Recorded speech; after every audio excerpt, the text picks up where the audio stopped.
Vous êtes prêts, mes amis? Allez. Un pour moi et un pour Maxime. Faut en prendre beaucoup, prenez beaucoup, distribuer autour de vous. Ah, il faut le distribuer avec la semence qui va avec.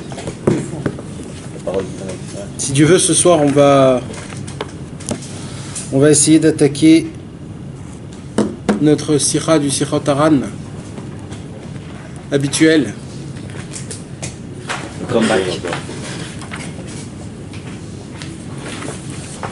72.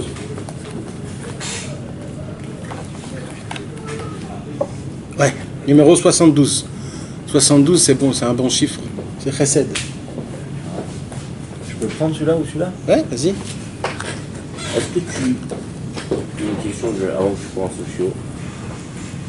Est-ce que ce que tu as fait en niveau des doutes, des fois des semaines en arrière, ça peut revenir sur un moment? Répète, explique-toi. Disons que tu as fait des doutes il y a 3 semaines, tu as demandé un truc, ça peut venir aujourd'hui. Ouais, bien sûr. On a expliqué aujourd'hui. C'est quoi la Emouna? C'est quoi la Emouna? Croire en Dieu. Ça, ouais, la Emouna de base, en base, c'est de croire en Dieu. Mais la Emouna, hein, quand tu montes un peu de niveau, c'est continuellement. C'est pas Emouna, ça s'arrête pas à je crois en Dieu, ça y est, j'ai la Emouna. La Emouna, c'est une échelle. Ça veut dire que ça n'arrête pas de monter. Maintenant, on va toujours essayer de te faire tomber, Kaviachol, pour que tu puisses redescendre d'un échelon de l'échelle. Mais en vérité, c'est pas comme ça que ça fonctionne. La Emouna, c'est quand par exemple tu as besoin de quelque chose. Tu as besoin d'argent, tu as besoin qu'un problème il se résout.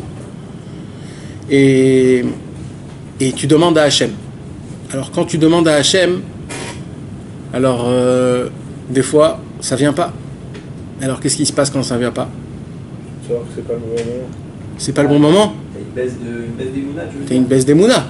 C'est-à-dire quoi? C'est pas le bon moment. T'as besoin d'argent, tu dois payer ton loyer. Ok, c'est de savoir que de toute façon Dieu a décidé que ce serait autrement. Autrement, Que ce serait pas sur le moment même. alors c'est ça. T'as des questions, donc tu sais pas comment ça se passe. Peut-être oui, peut-être non. Il y a des fois des choses, Chazvé Shalom, quelqu'un il a un enfant ou il est malade. Tu pries à Hachem que ça soit comme il faut. C'est obligé que Hachem il veut que ton enfant il soit en bonne santé. Tu comprends? Ouais, surtout parce qu'il y a marqué comme un chose, c'est de l'auto. Oui, tu vois pas. Tu vois pas. Alors maintenant, ça c'est un point, d'accord? Là, c'est de te dire que quoi qu'il arrive, même si c'est comme ça maintenant, c'est que c'est pour le bien. C'est très juré. Non. Non. Faut accepter que Non. Et tu vas te dire quoi? Pourquoi tu fais ça? C'est très délicat. C'est quoi sa question? Ça veut dire que ça peut. Bon, venez, on fait le cours là. Hein? Ça peut ne pas être pour le bien. Quand il t'arrive quelque chose, il gagne tous les Tova. Ah, j'étais voir Gamzou et Ça- toi la semaine dernière. Ça c'est quand il t'arrive quelque chose et que ça s'est déjà fait. Gamzou. Par exemple, t'as pris On t'a piqué ta voiture. Alors c'est fini. C'est fini. Et ça y est, on t'a piqué ta voiture. Mais Alors là tu dis Gamzou Letova. T'as pris un exemple. Mais là j'ai pris un exemple qu'un enfant il est malade. Ton fils, Razvé Shalom, quelqu'un, son fils. Alors tu dis Gamzou Letova, on dit pas Gamzou Letova. Tu sais que c'est pour le bien. Attends. C'est pour le bien. Oui, mais ça s'arrête pas Tu peux là. même prier pour qu'il aille mieux. Alors la question c'est si je dois prier pour, si c'est pour le bien vraiment, je dois pas prier pour. Que tu dois quand même pouvoir prier Le pour. problème c'est quoi? C'est que je ne le vois pas, ce bien-là. Tu comprends? Je vois pas que c'est du bien. C'est dur pour moi. Je vois pas que c'est du bien. Quand Chazvé Shalom, son fils, il est malade, c'est très dur. D'accord? Alors, comment ça se passe? Là, il y a la Emouna. La Emouna, elle rentre. C'est quoi la Emouna? C'est ce qu'on a dit. La Emouna, la vraie Emouna, mes amis, si vous voulez savoir c'est quoi, la Emouna, c'est quelque chose qui est du temps. C'est le temps. Ça veut dire quoi? Tu tiens. Le temps, exactement. Le temps, ça veut dire il faut être sûr et certain qu'Hachem, il va t'aider. Sûr et certain. Maintenant, il faut avoir la Emouna qu'au moment où ça va venir, c'est le moment. Mais, avec ça, il faut être sûr et certain que ça va s'arranger. C'est Emouna et Bitachon. Bitachon, c'est quoi? C'est la confiance. La Emouna, elle est obligée de venir avec le Bitachon. Parce que la Emouna toute seule, c'est hyper dur. C'est hyper dur. C'est des grandes sadikim qui ont que la Emouna. Alors la Emouna qui vient avec le Bitachon, avec la confiance en Dieu, la confiance que quoi, que Hachem il va m'aider, eh ben, grâce à ça, les choses ils vont aller mieux. Maintenant, il dit Rabbi Nachman, c'est très fort. Il dit, plus tu as confiance en Dieu, plus ça vient en temps. Au temps où tu as besoin. Mais moins tu as confiance en Dieu, des fois ça prend son temps. Tu as besoin d'une somme pour demain matin. Si tu as confiance en Dieu à 100%, demain matin tu l'auras. Si tu as confiance en Dieu à moitié, ça viendra après-demain. Mais dans tous les cas, ça va venir, parce que ce que tu as besoin, Dieu il te le donne. Tu comprends? Maintenant, le problème, c'est quoi? C'est d'attendre, de patienter. Chasvé Shalom. En réalité, c'est ce que je veux dire, c'est qu'à partir du moment où le mec il a une vraie mouna, il accepte la situation comme elle est, et il sait que quoi qu'il arrive, Dieu va lui arranger la situation. Donc ça vient rapidement. Même dans le cas Et quand ça vient pas rapidement? Bah, il faut qu'on comprenne que c'est quand même pour le bien, que ça se passe comme ça. Ouais, mais ça c'est... Non, c'est pas... Ça, c'est des belles paroles, Jérémy. C'est des belles paroles. Moi, je vais dire la vérité, quand quelqu'un il est malade et qu'il prie à Hachem et qu'il voit que ça n'avance pas, il y a un problème qui se passe. Tu pètes les plombs, tu dis je comprends pas, qu'est-ce que tu veux exactement? Parce qu'il faut qu'il y ait des choses qui se passent à ce moment-là. Quoi? Le mec il est malade, il peut rien faire. Ouais, avec la prière. Il peut rien faire, il est malade. Des fois, tu peux même pas prier, Maxime. Ah. Tu peux pas prier. Tu peux pas rien faire, frère. T'es écœuré, t'as rien envie de Qu'est-ce que tu veux faire? Chasvé Shalom, quelqu'un il souffre. C'est ce que c'est de souffrir, que Dieu nous en préserve. Pas un jour, pas 2 jours. Une semaine, 2 semaines, c'est énorme. Alors quoi? Qu'est-ce que je fais? Alors là, il reste qu'une seule chose, qui est au-dessus de tout. C'est la Rahmanout? Non, c'est ce qu'on appelle la Emouna et le Bitachon. Mais là, il y a un autre truc. Parce que là, des fois, qu'est-ce qu'on se dit? On se dit peut-être je souffre à cause de mes péchés. Parce que j'ai fauté. C'est ça. Oui, mais quand tu rentres dans ça, C'est une foutue. mais attends, mais tu dis, mais attends Hachem, mais qui ne faute pas? Donc si je vais commencer à me payer par rapport à mes fautes, je suis foutu. Alors tue-moi. Alors qu'est-ce que tu fais? Et en plus, par où commencer? Tu sais même pas. Et tu sais pas par où commencer. Alors tu vas te dire, tu sais quoi? Peut-être que j'ai fait quelque chose de très spécial. Un péché très spécial que là, Hachem, il voulait pas l'avaler. Et là aussi, tu commences à rentrer dans les comptes dans ces comptes-là, tu vas te fusiller parce que tu te dis jusqu'à quand, quoi? Hein? Tu fumes. Je croyais que tu fumes. Non. Alors là, il y a ce qu'on appelle, c'est ce que j'ai découvert, quelque chose de très très haut. Quelque chose de très très très très haut. C'est ce que tu as dit toi, Jimmy? C'est la pitié et la miséricorde d'Akadosh Baruch.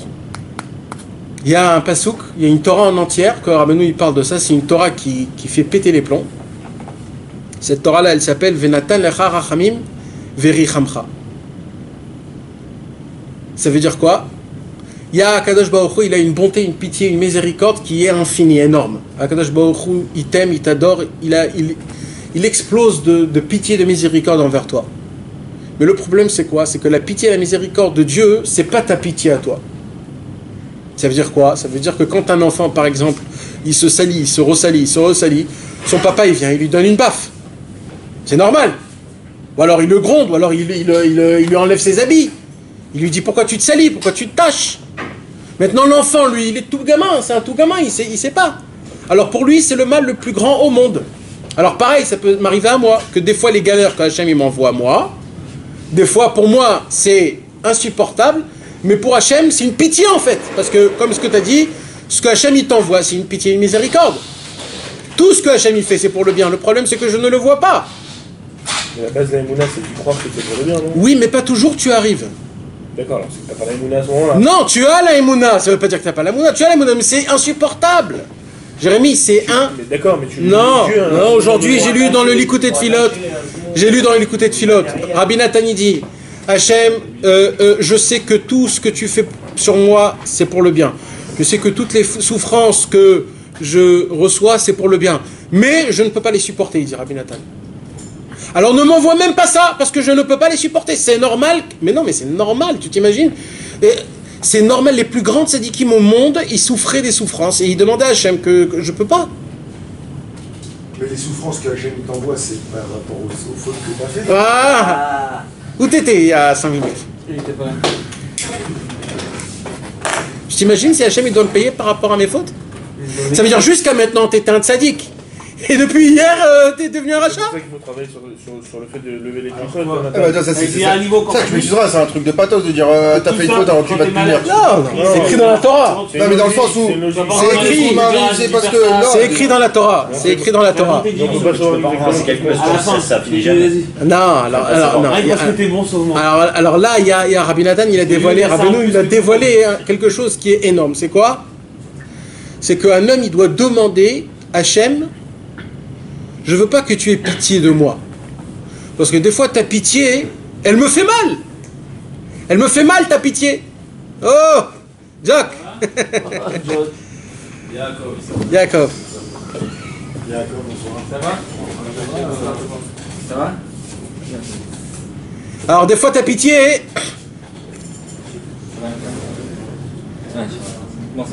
ta pitié, elle me fait mal. T'as fait là-bas? On essaye. Merci. Alors il dit Rabbeinu, il y a un dévoilement qui est énorme. C'est quoi le dévoilement? Il faut demander à Hachem. Les galères avec pitié. Non. Donne-moi ta pitié à toi dans mes mains. Que moi, je décide c'est quoi ce qui est bon pour moi ou pas. Ouais. Tu nous avais dit de trouver 2 pièces au lieu de 3 par exemple. Voilà. C'est ça. Venatan lecha rachamim verichamcha. Hachem, toi, ta pitié, ta miséricorde, elle me fait mal. Et toi, t'as tout le temps pitié de toi-même. Oui, c'est là où on apprend, tu perds rien demander. Parce que Dieu est tellement grand et bon, tu perds jamais de demander. Tu perds quand tu demandes pas. C'est ça le secret. Hein? Donne-moi la pitié, quoi. Je veux pas, Chasvé Shalom, que Dieu ait pitié de moi. Alors je veux que toi, Hachem, tu me donnes ta pitié dans mes mains, et moi je choisis c'est quoi mes problèmes. Comme quoi, par exemple, quand je veux prendre 10 shekels, une pièce de 10 shekels, et ça me sort un shekel, eh ben ça m'enlève un paquet de problèmes. Tu comprends? Tu rates ton bus. Je me cogne les pieds. Ouais, tu te cognes le pied, ou alors tu te frottes, je sais pas quoi, tu te déchires un petit habit. Tu te coupes un tout petit peu. C'est des trucs comme ça. Tu comprends? Et c'est ça la beauté et la grandeur. La beauté et la grandeur, c'est que c'est toi qui gères tes problèmes. Et qu'en petit problème, ça a arrangé tout. Grande solution. Comme par exemple, il y a le Ben Ishraï, il dit quelque chose de sympa. Il dit quand quelqu'un il vient visiter un malade dans un hôpital. Bah attends, mais les galères qu'on a, c'est pas par rapport à ce qu'on a fait, alors c'est quoi là? On peut pas rentrer dans les comptes de Dieu. Ouais, mais c'est une bonne question. Si tu veux comprendre, qu'est-ce que tu veux comprendre? Mais qui tu es pour comprendre? À comprendre, mais tout à l'heure il a dit quand il t'arrive quelque chose, tu dis Gamzoul et Tova. Et des fois, c'est pas forcément ça. Alors je vais dire c'est pourquoi ils arrivent les galères.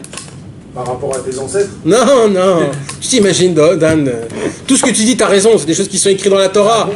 D'accord, c'est écrit dans la Torah, c'est certain que tout c'est à cause des péchés, à cause de nos parents et à cause de ce qu'on va faire ou plus tard. Non, mais tous, vous avez tous raison, mais je vais vous... Mais c'est quoi le vrai? Parce que c'est facile de parler quand on est tous ici et c'est sympathique, Rabbi Shalom, quand quelqu'un il souffre, c'est très grave. Maintenant, c'est quoi c'est parce que Hachem, en vérité, quand Rabbi Shalom, quelqu'un il souffre, c'est pour te réveiller. C'est pour que tu te rapproches de Dieu. En fait, c'est un électrochoc que Hachem il dit, oh, ça va, j'ai compris, c'est beau, c'est sympa, mais il faut accélérer. Il faut que tu te rapproches plus. Il faut que tu te réveilles. Alors quelqu'un qui est dans le droit, il doit jamais avoir de galère. Non, parce que c'est infiniment. C'est celui qui est réveillé. Mais c'est infiniment, Dan, c'est infiniment de se rapprocher de Dieu, tu t'imagines? On te demande de devenir comme Moshe Rabbeinu. Où en est-nous par rapport à Moshe Rabbeinu? Combien on tombe? Combien on peut tomber? Avec combien de galères qu'il y a dans la vie? Avec tous les problèmes qu'il y a? C'est infini, les galères, ils sont infinis. Alors toujours tu tombes des mounas, tu te renforces, tu retombes dans la mouna, tu te renforces, après c'est la colère, après c'est l'argent, après c'est infiniment, ça n'arrête jamais. Alors t'es pas toujours au top. Et comme t'es pas toujours au top, alors Hachem il dit bon ça va, je comprends, une fois, 2 fois, 100 fois, 1000 fois, mais oh, combien je vais te laisser? Si tu t'attaques à la mouna, c'est un global de tout. C'est quoi si tu t'attaques à la mouna? Ça veut dire que tu travailles sur la mouna, c'est un global de tout, l'oseille, tout ce que tu viens de dire. Alors pas exactement, c'est pas exactement. C'est oui et non, mais c'est pas exactement ça. Parce que c'est vrai que tout dépend de la émouna, mais pas toujours. Il y a des gens des fois que c'est devenu une manie, comme par exemple quelqu'un qui se travaille tout le temps dans l'argent. C'est une manie, ça devient une habitude. Il n'y a même plus besoin de faire Emouna dans ça. C'est devenu une habitude que dans l'argent, il gère toujours. Sans avoir de la Emouna. Ou alors d'aller prier chaque matin. Il n'a même pas besoin d'Emouna pour ça. Il vient, il va prier. C'est devenu une habitude. Donc tu ne peux pas dire que tout ça dépend de la Emouna. Il y a des fois que ça ne dépend pas de la Emouna. Dans des choses où c'est pas habituel, là oui, on a besoin de toi, de la Emouna. On a besoin, c'est important. Et c'est dans les choses où des fois ça t'arrive pas. C'est pour ça que c'est quoi des galères en fait? Des vraies galères. Hein? Il y a un bracelet, il y a une vie habituelle. Non. Eh oui, ben, c'est ça le secret. Plus tu te rapproches de la vérité, plus ta vie elle est remplie de nouveautés. Dédicace à Dan Tayeb, à mon cousin. C'est quoi les galères? C'est quelque chose qui n'est pas habituel. Quelque chose que tu n'es pas habitué. Parce que quelque chose que tu es habitué, Ouais, tu peux le gérer. tu le gères. Ouais, mais il y a des galères que t'es pas. Ouais, d'accord, mais c'est pas que ça une galère. J'ai pas d'exemple là, mais une galère c'est. Je sais pas comment t'expliquer. Tu verras que les vraies galères, c'est des choses qui ne sont pas habituelles. Oui, mais même si t'es habitué à quelque chose, des fois c'est compliqué. C'est compliqué, mais tu gères. C'est-à-dire, c'est pas. T'as l'habitude. Ouais. Il faut essayer d'éviter les galères. Regarde, quand par exemple quelqu'un il souffre d'un truc. Doucement la table. Quand quelqu'un il souffre d'un truc longtemps, ça devient plus de souffrance. Quand les gens qui se piquent le diabétique, il fait avec, ça va, ça devient quelque chose de normal. Mais c'est quand ça commence la première fois où ça te donne un coup, t'en peux plus, tu peux plus rien faire. Une galère c'est quelque chose Qui n'est pas habituel. Il sort de la... ordinaire. Ça c'est la définition Ouais, d'une- ouais. Parce qu'en vérité, une vraie galère, c'est comme c'est écrit dans la Gemara. Quand tu veux prendre une pièce, tu sors un, c'est aussi une galère. Pourquoi c'est pas une galère? Parce que c'est nul. Mais ça aussi c'est une galère. C'est une galère petite, mais c'est une galère. Donc quand tu comprends ça, alors voilà, c'est... Quand des fois il te manque une pièce. Il te manque une pièce pour payer. C'est une galère. Même si c'est nul, c'est une galère. Tu dois ouvrir un billet, c'est une galère, bah oui. Et celle du petit au truc très grand, c'est que vraiment réveiller. Toutes les choses qui sont comme ça, c'est parce que Akadosh Baruch Hu, il sent qu'on l'a laissé. Un appel. C'est un appel. Qu'est-ce qu'il y a, Jérémy? Je trouve ça trop. Ouais, non, mais c'est. Vas-y, dis-moi ce que t'as. C'est trop beau. C'est trop facile. Dafka, même j'ai l'impression des fois, plus tu essaies de te rapprocher, plus tu galères. Dans le sens, plus j'ai l'impression. Avant je faisais rien. Non, attends. Là, tu mélanges deux choses. Ah, c'est possible. Là, tu mélanges le fait est que tu vois C'est pas. pour te rapprocher quand on fait des petites galères comme ça. Pour voir si t'insistes, tu veux tenir. Ouais, mais c'est des galères qui sont plus dures qu'avant. C'est pas des petites galères. Si je peux me permettre, Nathan, la dernière fois, il a dit quand tu commences à te mettre dedans et tout, tu te sens épaulé, aidé, tout ça, mais dès que tu commences à voler de tes propres ailes, lui, il s'écarte un petit peu de toi, tu vois, pour voir un peu ce que tu veux. Il veut voir combien de pas tu veux marcher tout seul. C'est comme un enfant qui commence à marcher. Le papa, il voit les premiers pas, il dit oulala, je veux plus de pas, alors il s'éloigne. Parce qu'il veut qu'il marche plus. Et là, il tombe. C'est beau ça, c'est vrai. Et là, il tombe, il dit mais attends, je comprends pas, j'ai fait mes pas, j'ai tout fait, qu'est-ce que tu t'éloignes? Eh ben non, parce que je veux que tu marches plus. Et il comprend rien, l'enfant, et toi aussi tu comprends rien, c'est la même chose. Comme le vélo. Non, mais tu vois pas les galères. Après, c'est peut-être un cas personnel, je sais pas, peut-être c'est peut-être pas dans la tout le temps comme ça, mais tu te rapproches, ok, il te laisse, il s'écarte pour que tu marches tout seul un petit peu. Il y a aussi des Mais je sais pas, moi, c'est des galères qui t'arrivent, j'avais pas ça avant, quoi. Genre, mais oh, qu'est-ce qui se passe? Alors déjà, il y a un autre truc, c'est quoi? C'est que Rabbi Nachman, il dit que quand quelqu'un, il lui arrive une galère, dans la nature de l'homme, c'est qu'il oublie toutes les galères qu'il avait eues auparavant, et cette galère-là, elle prend le dessus de toutes les autres galères qu'il y a eues. C'est sûr. Alors c'est toujours normal que quand des fois tu crois qu'il y aura pas que c'est la plus grande galère, en fait c'est faux. C'est certain que même quand tu étais petit, que tu avais une petite galère, mais pour toi c'était la plus grande galère qui s'est passée. Donc on a dans la nature d'un homme, quand un homme il a une galère, automatiquement cette galère, tu oublies toutes les galères que tu avais avant et cette galère devient la grande galère. C'est comme ça. Et après tu l'oublies. Quand elle s'arrange, cette galère, tu l'oublies comme si elle n'était pas. Normalement ça devait faire un effet énorme sur toi, si c'était aussi une grande galère. Si ça devrait faire un choc de toute une vie. Et ben tu vois que c'est pas ça comme ça. Le désespoir n'existe pas. Ça, c'est encore autre chose. Ben, une galère, c'est quelque chose qui va te prendre la tête tout le temps, mais à la fin tu trouves la solution. Donc quand tu l'as la galère, ben, tu vis que de ça, et quand tu l'as plus, tu l'as oublié comme si tu n'avais jamais rien vu. Alors maintenant, on va apprendre un secret exceptionnel de Rabbi Nachman, comment Rabbeinu il est très fort, comment il arrive à changer les choses. je ne sais pas si vous savez ou si vous connaissez, mais Rabbeinu, il a parlé de plusieurs choses. Que Dieu me pardonne. Il y a beaucoup de tzadikim qui ont voulu les damot, comment on dit, qui voulaient copier Rabbeinu. Alors il y a des tzadikim, qui ont pris un truc par exemple de Rabbeinu, ils l'ont fait à l'extrême. Mais aujourd'hui tu le vois encore. Ben, je te parle. De Rabbeinu. Ouais, non mais. Les gens ils se les approprient. Hein. Non mais des phrases c'est encore, on va dire, bon, on peut ouvrir les livres et voir c'est qui les a écrits. Il y a la loi de l'attraction par exemple. Hein? La loi de l'attraction. Ouais, ben. Ils sont appropriés. Oui, d'accord. Mais il y a... Ça, c'est pas une phrase. Nachod. Mais maintenant, il y a des chemins complètement. C'est-à-dire, par exemple, Rabbeinu, il a beaucoup parlé sur le Shmirat Habrit. Comment garder le Brit, le Tikkun HaKlali, garder les yeux. Alors, il y a par exemple, sans nom et sans... Il y a par exemple une comité qui est très grande, qui s'est dévoilée il y a 50, 60 ans, et que lui, tout son inyan à lui, c'est quoi? C'est la Shmirat Habrit. Et eux, ils ont fait ça avec énormément, ça veut dire avec l'extrême. Et ils ont écrit des livres dessus, etc., etc. Et moi, je me rappelle quand j'étais petit, à l'époque, quand j'étais jeune et que ça commençait à bouillir chez moi, alors je cherchais beaucoup comment essayer de pas tomber. Alors je cherchais, et dans Rabbeinu, il y avait les paroles qu'il fallait, mais pas assez. J'avais besoin d'un bourrage de crâne. Alors j'ai essayé d'ouvrir des autres livres. Jusqu'à que je suis tombé chez ces personnes-là, j'ai acheté ces livres et c'était de la bombe atomique. De qui J'ai pas dit les noms. Ah, pardon. Et lui il veut savoir que ça. Non, exactement. Non, qui c'est ça? Non, parce que chez Rabbeinu il n'aimait pas assez, mais chez lui j'ai trouvé. Non, Chas V'Shalom, c'était moi le problème, parce que Kaviachol, ça me suffisait pas. Mais j'ai appris de ça quelque chose d'énorme, parce que ce que je vais vous dire ce soir, mes amis, c'est vraiment important. Béhémet, c'est important. Parce que ça s'appelle de la Hashkafa. Ce qu'on va étudier ce soir, c'est de la Hashkafa. Hashkafa, c'est-à-dire quoi? C'est une façon de voir les choses. C'est pas des choses qui sont écrites. Une autre façon. Non, c'est pas des choses qui t'apprennent comment voir les choses. C'est comme ça, c'est... Une ouverture d'esprit différente. Ouais. Je vais vous faire montrer comment... Alors donc, quand on prend ces livres-là, que ce tzaddik-là, il a écrit des livres, quand tu lis ça, vraiment, t'as peur.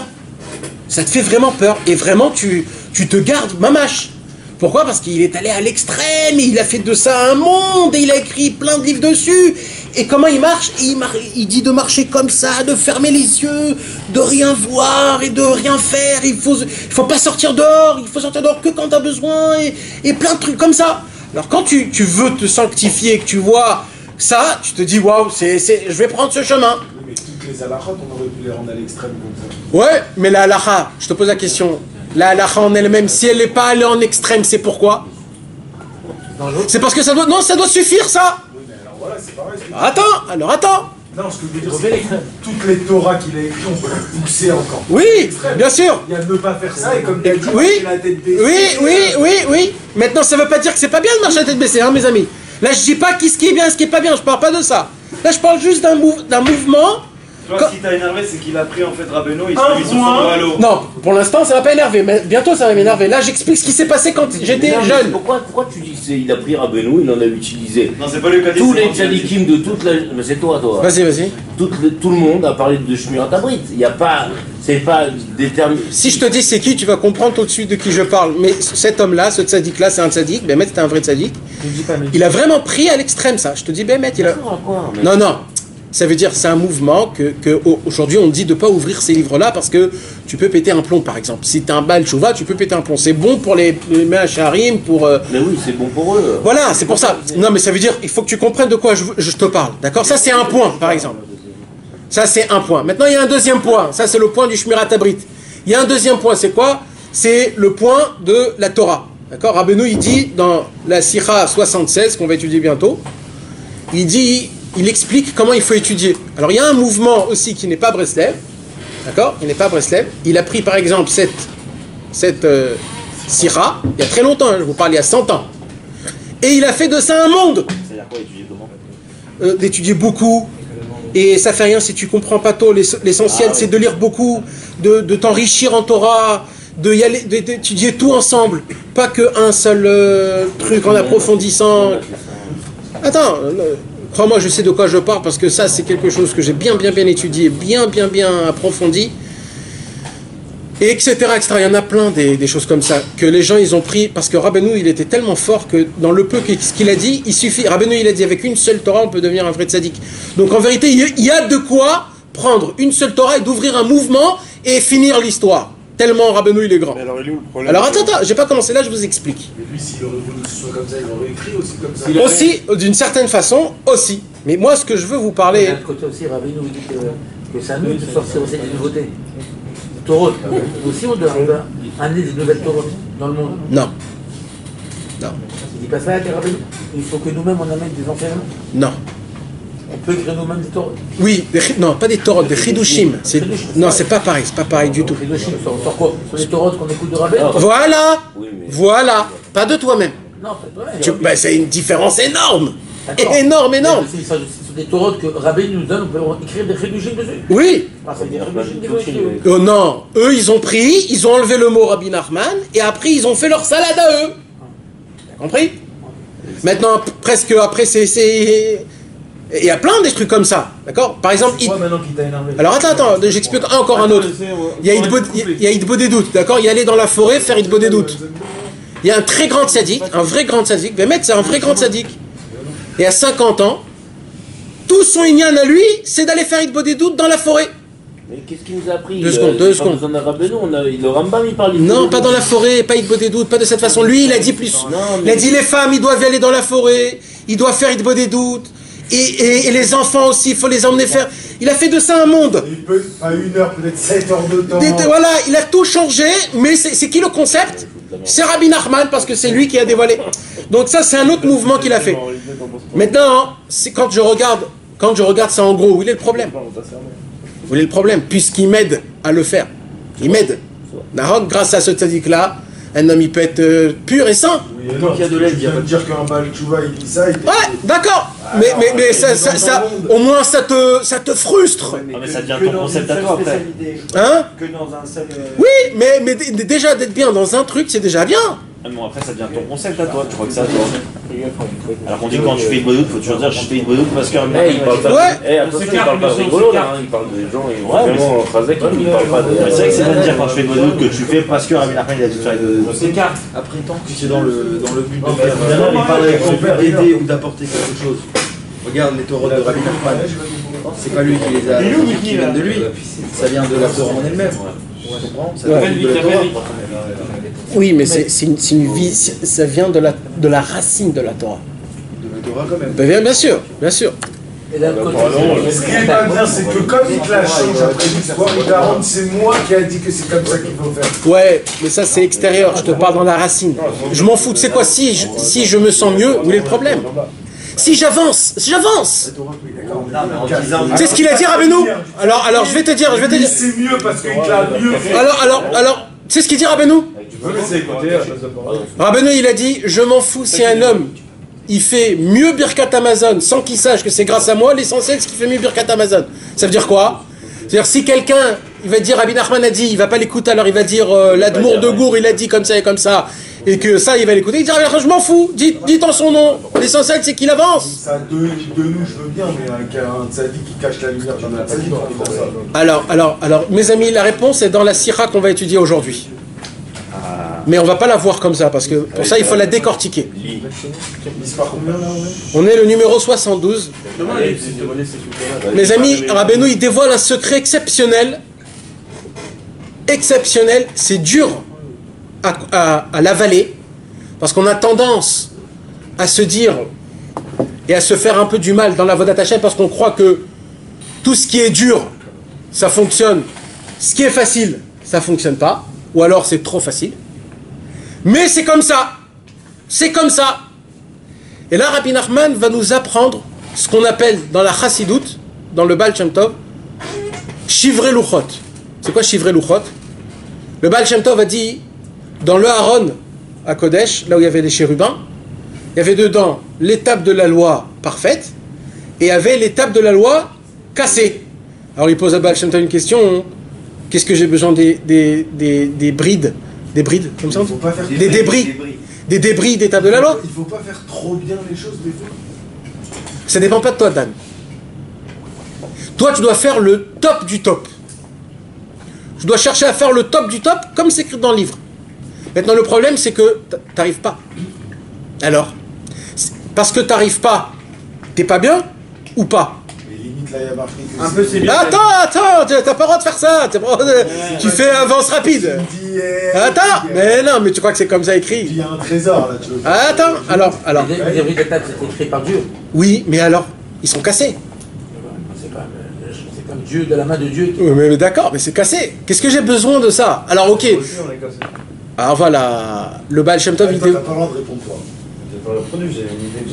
Alors le Baal Shem Tov a dévoilé un secret énorme. Il a dit, il y a la Torah pour les gens parfaits. Et il y a une nouvelle Torah pour les gens cassés. Pour les gens brisés. Et cette Torah-là, c'est une Torah que les plus grands tzadikim du monde y connaissent. Parce que la Torah, pour les gens parfaits, ils ont l'étape de la loi parfaite.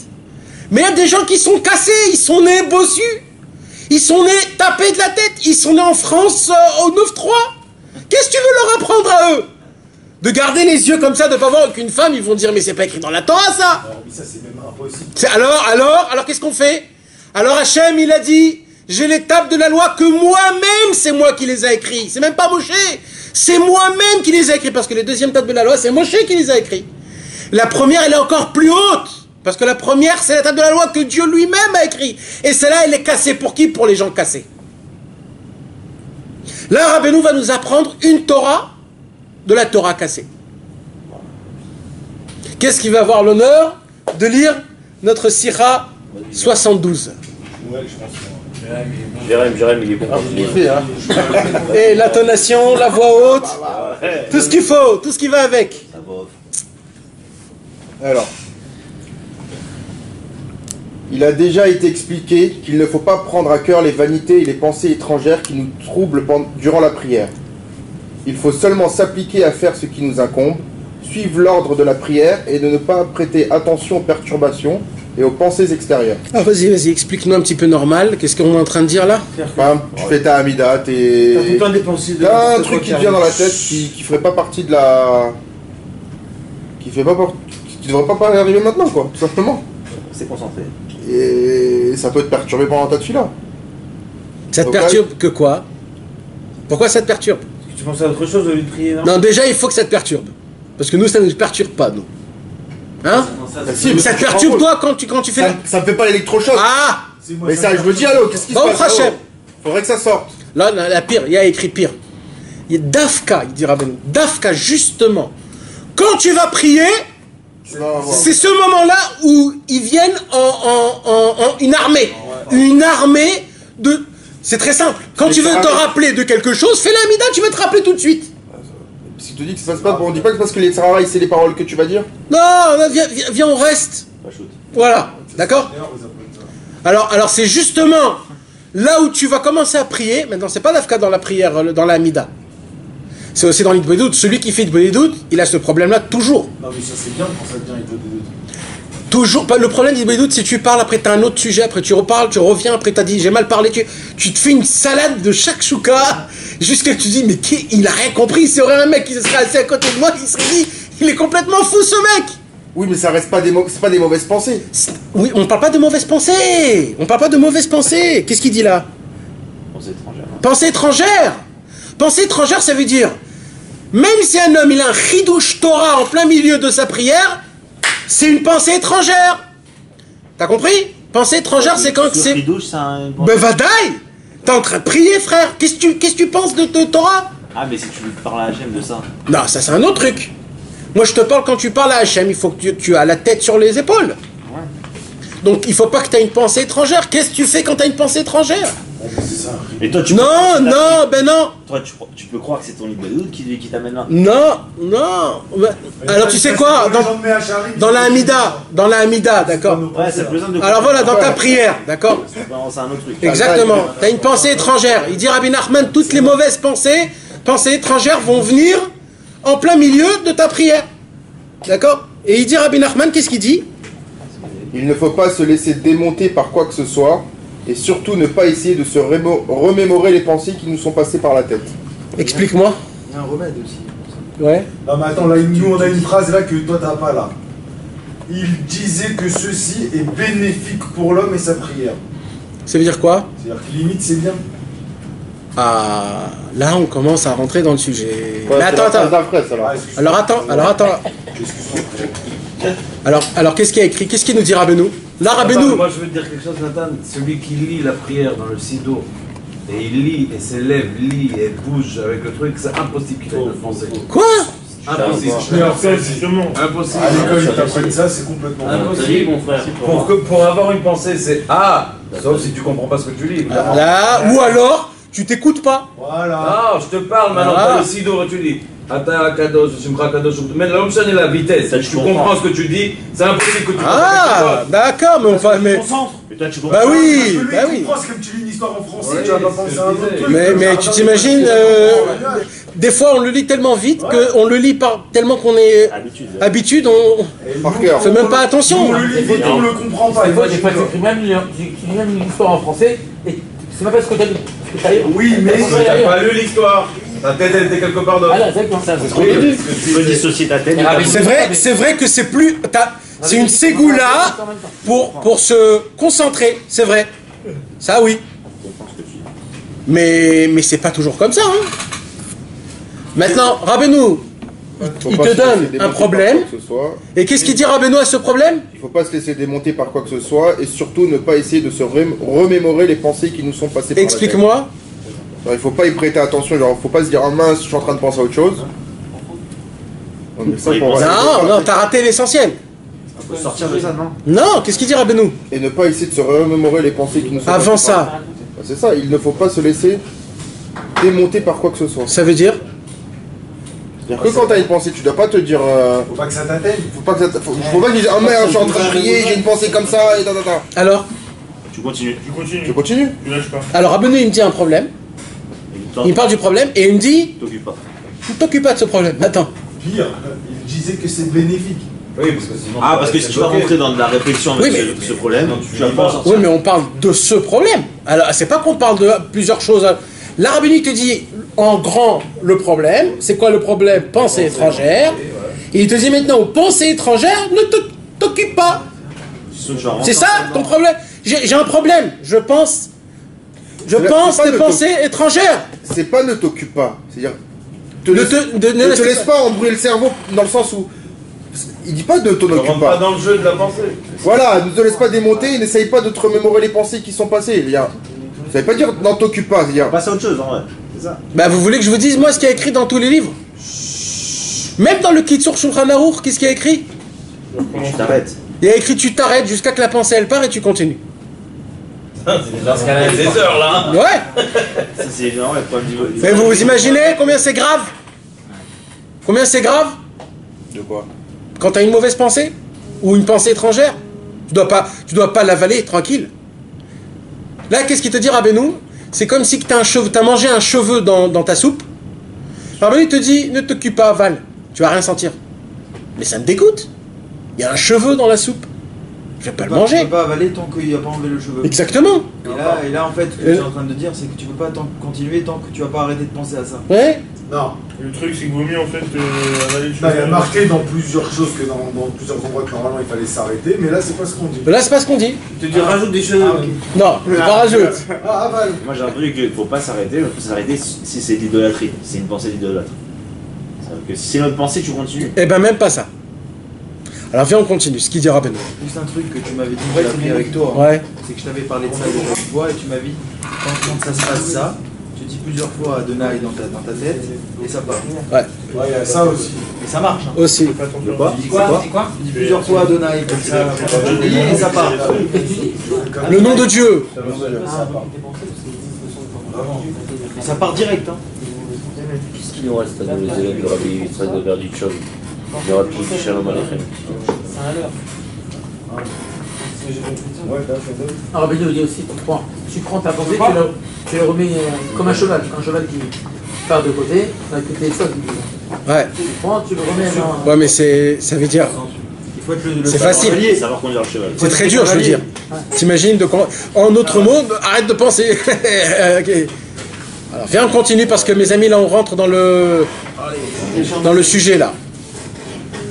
Et il ajouta qu'en fait, il faut considérer les pensées extérieures et les troubles qui nous perturbent dans la prière comme un grand service qui nous est rendu. C'est-à-dire, là, Rabbi Nachman, il t'apprend que la pensée extérieure, c'est une bonté que Hachem, il te fait. Regardez comment il est grand, Rabbeinu. C'est un moment pour faire des chouvas, genre. Non, attends, il va nous expliquer exactement pourquoi. Regardez comment il est grand. Il y a une maladie. Cette maladie, elle est mal pour toi. Alors, en gros, le docteur, il vient, il dit, je vais te donner des cachets, je vais tout faire pour te sortir de cette maladie. Mais le problème, c'est que les cachets et de te faire sortir de la maladie, c'est très dur. Il faut que tu fasses ça, il faut que tu arrêtes de manger ça, c'est très dur. Alors le mec, à la fin, il va...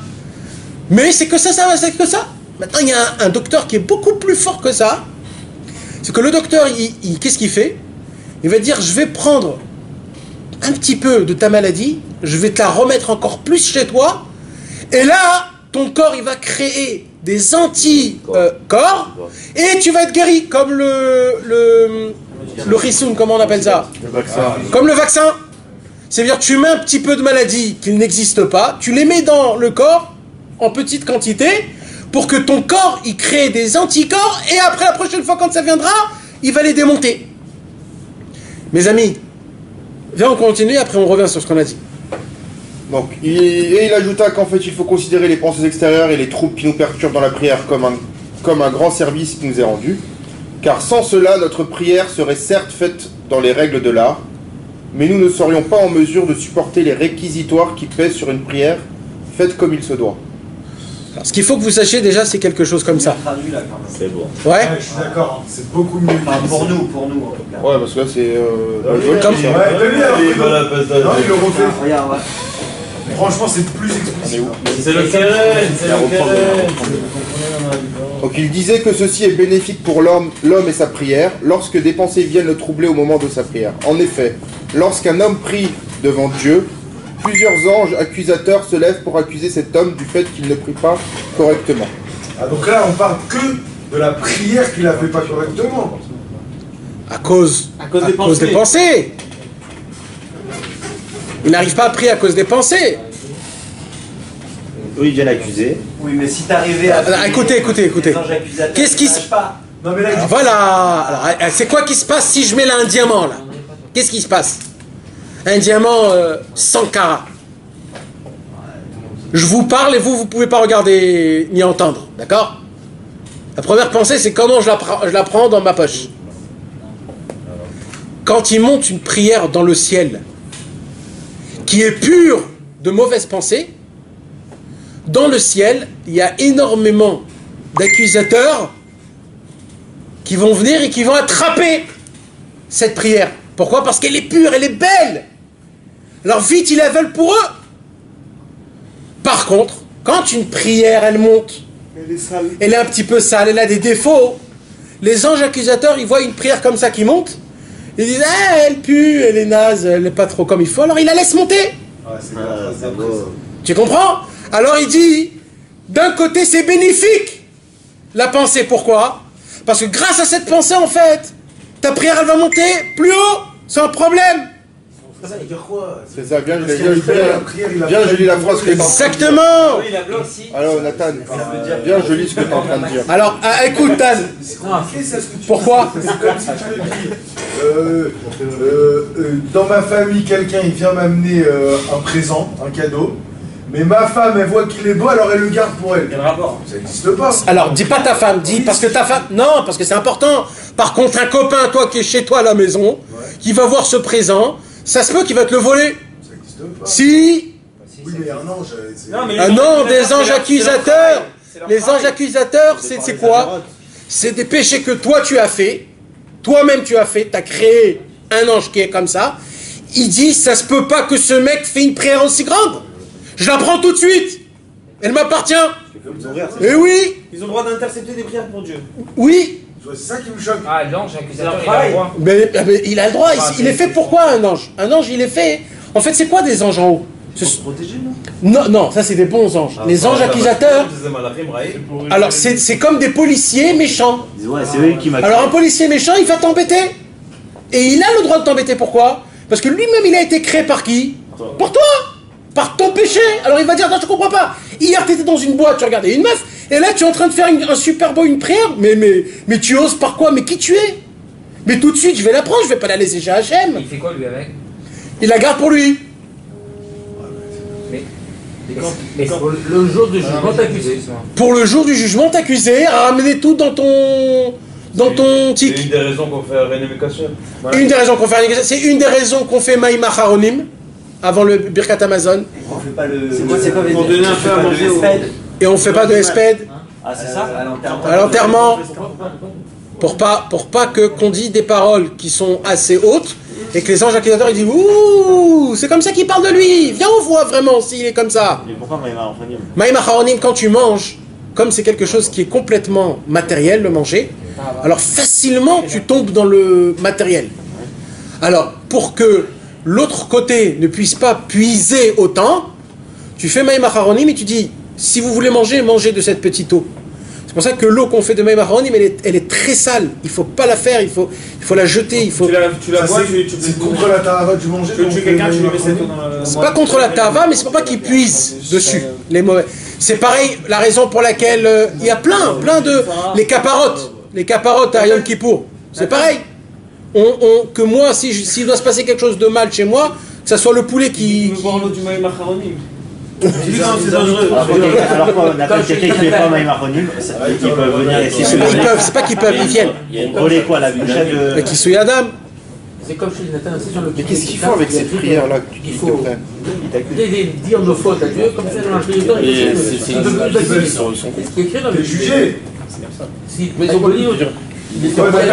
Non, quand tu parles du juge, moi je te vois pas. Ça c'est encore avant le jugement. Non, mais si on plaide, on dit voilà, les femmes étaient en boîte et maintenant j'ai créé comme un. T'as vu comment il essaie de changer? Lui c'est son tactique. Il y a un truc, je comprends pas du tout. C'est du genre de dégauche. L'accusation de travail, tu vois, un tribunal, il y a toujours. C'est-à-dire, mais c'est comme si tu viens avec moi sans faire mal. Oui, alors oui. Mais tu t'imagines sur combien de choses il faut que tu fasses vidouille? Ouais, d'accord. D'accord. Mais je comprends. Attends, quelque chose qui a été jugé ici, il sera pas jugé. Oui, mais moi, vous parlez du jugement d'en haut. Moi, je parle de l'accusateur.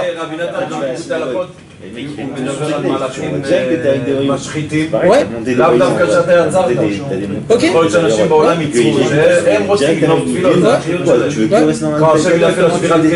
a tous reçu ça, et pourtant c'était aucun rapport à nous. C'est-à-dire que quand il y a un juif qui va bouger, il y a un malade qui se présente comme lui pour lui. C'est-à-dire que même si tu fais un vidéo sur la tête, ça peut être ton voisin. Ça passe pour toi, c'est pour lui. C'est dans ce sens-là. Avec nos péchés. Pas que. Ouais, faut que. Au contraire, il veut pas de. Tu dis là ce qu'on vient de conclure, là, ça me crée un peu mieux. Non, c'est toi qui les as créés. Et attends, il y a un truc que je comprends pas. On s'écarte, monsieur, on s'écarte. Petit à petit. Ces anges accusateurs que tu as créés. Ouais. Tu fais une file à béton armé, ils la prennent pour eux. Et ils en font quoi avec? Eux, ils ont besoin de téter, de la vitalité pour avoir de la force. Pas t'accuser avec ça, frère. Eux, ils ont besoin de prendre ça pour leur force. C'est des vitamines pour eux. C'est comme si ils t'ont dit, toi, tu m'as amené dans la crasse. Et toi, tu vas me donner ta douche. J'ai besoin de manger. Ah, voilà, là, ok. Il peut pas t'accuser avec une bonne chose. C'est ça, c'est pas t'accuser après. Non, il a besoin de cette force. C'est une force. C'est comme dans les jeux Nintendo. Et donc le jour où il vient t'accuser, il n'y a pas cette mitzvah qui est sur toi. Non. Ça ne peut pas peser sur la balance pour toi. Non. Ça pèse dans le sens où il te laisse pas pour toi. Il te laisse pas pour toi, dans le sens où tu peux pas te le... Quand tu dis ça, ça peut t'intercepter, tout ça. Mais quand tu fais une bonne étude, t'es pas en direct live? Si. Alors. Mais en live, quand tu as des mauvaises pensées dans l'Hitbo des doutes, par exemple, direct aussi. alors eux, d'abord, l'Hitbo des doutes, c'est le plus haut. C'est là-bas surtout où ça arrive. Il y en a plein autour de toi qui essayent de peut-être de téter, de prendre. On s'en fout d'eux, moi, c'est du tac. Alors ouais, si c'était direct avec Hachem, oui, ils ont qu'une force. Mais non, mais là, ce qu'il dit, ce qui est beau, ce que Rabbeinu il dit, c'est que quand ta prière elle est à top 100%, ils disent vite, celui-là, il faut vite le prendre. Parce que ce qu'il est en train de prier, c'est énorme. Par contre, il dit Rabbi Nachman, quand il a des pensées comme ça qui viennent, qui descendent, qui viennent, Ils disent, ah, lui, il pense des pensées, alors il n'y a rien de bon à prendre. C'est des déchets, c'est des os, il n'y a rien à bouffer dedans. C'est du Max, c'est du Pepsi Max. C'est horrible. C'est un maquis en fait. À la limite, exactement. Donc il dit, Rabbi Nachman, quand tu as des mauvaises pensées, il dit, ne te casse même pas la tête, c'est une bonté qu'on fait. C'est une bonté, pourquoi? Parce que grâce à ça, ta prière, elle va en fait, c'est une combine. Ah, c'est une combine. C'est une combine que Hachem, il fait. C'est une feinte. Exactement, pour que ta prière puisse être montée encore plus haut. Alors maintenant, venez, restez dans ce concept, parce que je vous rappelle que ça, ce concept, 2 secondes, ce concept, je veux vous expliquer c'est quoi la vision de Rabbeinu. Parce que c'est ça le plus important, mes amis. D'accord? Rappelez-vous. Bechavod. Mais lorsque la prière est accompagnée de quelques mauvaises pensées, les forces négatives ne font pas trop attention à cette prière. Ouais. Ils n'accuseront donc pas autant la personne, puisqu'une telle prière ne peut vraiment s'élever. Ouais. En vérité, Dieu béni soit-il, qui sonde les cœurs, c'est que notre prière est dédiée à lui seul, malgré les mauvaises pensées et perturbations qui l'accompagnent. Voilà. C'est cela le sens du verset. Nombreuses sont les pensées dans le cœur de l'homme, mais le dessein de l'Éternel s'accomplit. Comme ça, David a dit dans les Tehillim. Dans les Tehillim, on dit ça au Hallel, à Rosh Chodesh. Rabot, Marchavot, Belavish, Vatzat Hashem, Itakum. Ça veut dire, c'est un chidouche, parce que ça, quand on explique ça au Pshat, c'est pas ça que ça veut dire. Rabbeinu, il déforme le Pshat et il dit, beaucoup de gens prient avec des mauvaises pensées. Mais en fait, c'est Dieu qui fait ça pour détourner, dévier les anges accusateurs pour que la prière elle puisse monter. Donc en fait, vous savez, c'est quoi les mauvaises pensées? C'est un ascenseur. Au lieu de monter les marches à pied, c'est un ascenseur. En général, en général, quand t'as ça, t'abandonnes. Tu dis, allez, ça y est, là. En général, tu vas abandonner quand t'as tes têtes. Non, pas abandonner, mais tu peux croire que c'est contre Dieu. La plupart des gens, tu peux te dire, bon, bah, j'ai du mal. Alors, les mauvaises, non, soit encore les mauvaises pensées qu'on a, c'est pas des chidouches. Il est hier soir, quand j'étais en boîte, je repense à ça. Ouais. Mais ça, tu peux pas me dire qu'il a fait exprès de me faire faire cette faute pour que je puisse y penser le lendemain pour que ma prière passe. Non, là tu rentres dans un calcul qui n'emmène nulle part. Non, mais si c'est lui qui te met une mauvaise pensée. Ne pense pas comme ça. Il fallait que tu la fasses cette mauvaise Non, ne pense pas comme ça. Ce que t'as fait, c'est ce que t'as fait. T'as fait 1 milliard de choses, d'accord? T'as pensé à ça, oh ben là, saute. Maintenant chacun il a ses pensées. C'est maintenant en fonction de ce que tu fais, c'est des niveaux, tu comprends? Oui, mais c'est obligé que c'est pour que ça te touche aussi que. Oui, Nachad. Ça nous touche comme par hasard, on pensait une mauvaise pensée en moment comme ça nous blesse. À ce moment-là, oui. tu dois penser justement à ces pensées sont bénéfiques. Oui, bah ben pareil, c'est horrible de penser à un gros. Oui, mais dans tous les cas, Dan, dans tous les cas, une pensée, que ça soit une avera ou que ça soit un ridouche, c'est une pensée extérieure. C'est pour ça qu'il a dit une pensée étrangère. Donc ça, c'est en fonction de toi. Si tu as fait des mauvaises choses ou pas, c'est tout. Tu comprends? Donc que tu aies une bonne Donc pensée. comme ça, il dit qu'entre guillemets, il faut recevoir lui un Ouais. Mais tu t'imagines quelle beauté ça? C'est personne au monde qui l'a dit ça. Là, qu'est-ce qu'il a fait Rabbeinu, mes amis? En gros, là, qu'est-ce qu'il a fait Rabbeinu? Il a pris le problème, il a rendu la solution. Maintenant, imaginez-vous s'il y aurait un tzaddik qui serait venu et qui aurait dit, oh, les pensées, comment c'est grave! Les pensées, c'est très grave, parce que les pensées, ça fait ça, ça fait ça, ça fait ça, ça fait ça, ça fait ça. Il allait à l'extrême. Comme ce qu'on a dit dans le Brit, comme ce qu'on a dit dans Il vaut des doutes, dans la forêt. Qu'est-ce qu'il a fait, 2 secondes? Il aurait enlevé cette beauté, que quoi? Que Hachem, il est même dans les gens brisés, même dans des gens qui ont des mauvaises pensées quand ils prient. Même quand quelqu'un il tombe dans le Brit, Hachem, il est là-bas avec eux. C'est ça le problème, et ça c'est le secret que Rabbeinu. Je vais vous donner un exemple que moi il m'a travaillé beaucoup. Moi je suis tombé dans ça dans beaucoup. Ça veut dire, j'avais pas compris ça, ça m'a pris des années à comprendre ça. Dans la Torah 12, Rabbeinu il parle de la Shmirat Habrit, comment garder son alliance. C'est ça, comment tu vas me sortir là par Alors attends, Rabbeinu il parle de 2 niveaux. Il dit il y a un niveau quand un homme il va avec sa femme dans la semaine, et il y a un niveau quand un homme il va avec sa femme que de Shabbat en Shabbat. Hein? Non, le premier, au début. Exactement, c'est au début, 11 et 12, Shmirat Habrit. Mais d'accord?